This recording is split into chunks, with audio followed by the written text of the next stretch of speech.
Kita ke informasi lainnya, Saudara. Badan Riset Inovasi Nasional atau BRIN mengungkapkan terdapat partikel mikroplastik pada curah hujan di Jakarta. Lalu bagaimana upaya pemerintah terhadap problema ini? Air hujan yang identik dengan kesegaran kini menyimpan ancaman tersembunyi. Dari penelitian BRIN yang diterbitkan pada 2022 terungkap, butiran hujan di utara Jakarta mengandung mikroplastik. Ditemukan rata-rata 15 partikel mikroplastik per meter persegi per hari pada sampel hujan di kawasan pesisir Jakarta. Partikel tak kasat mata ini berukuran mulai dari 5 mm hingga 1 nanometer atau 1/80.000 kali diameter rambut manusia. Dominasi sama bentuknya fiber atau yang memang bentuknya itu benang atau dan yang kedua adalah bentuknya fragmen atau bentuknya seperti pecahan gitu.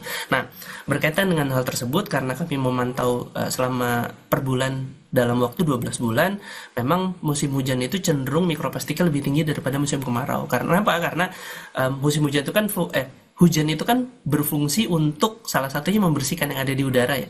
Jadi partikulat yang ada di atmosfer itu termasuk debu, gas, termasuk dalam hal ini mikroplastik, dia akan turun lagi ke bawah. Terkait hal ini, Dinas Kesehatan DKI Jakarta turut menanggapi temuan mikroplastik dalam air hujan di Jakarta yang memungkinkan berdampak pada kesehatan warga.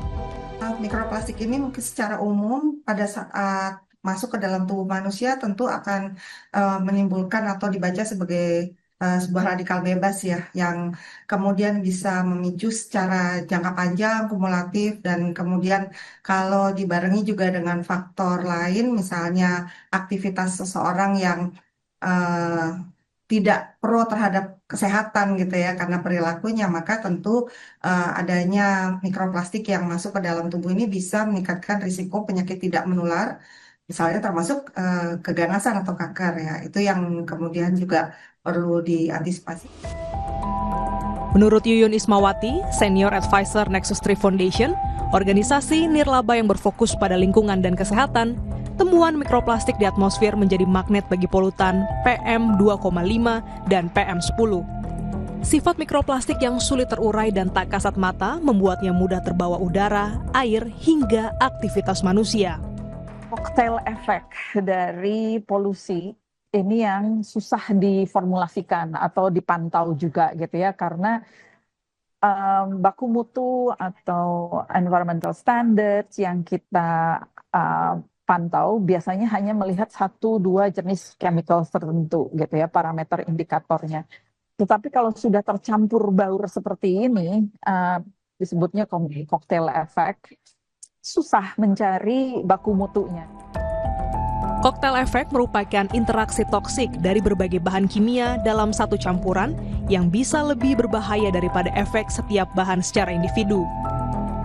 Yuyun menambahkan, pemerintah perlu meninjau ulang kebijakan industri plastik yang mengutamakan bahan daur ulang tinggi karena dapat meningkatkan risiko fragmentasi mikroplastik dan akumulasi zat kimia berbahaya, serta meningkatkan pemantauan kualitas udara dan air dengan standar yang lebih ketat. Di kota yang tak pernah sepi ini, plastik melayang di udara bercampur dengan polusi. Pemerintah harus cepat cari solusi, jangan tunggu warga makin terkontaminasi. Glenny Soktania, Kompas TV, Jakarta. Bagaimana caranya memanfaatkan tanaman di sekitar kita agar lebih optimal dan menjadi sumber bahan pangan? Informasinya sesaat lagi, tetaplah di Kompas Siang.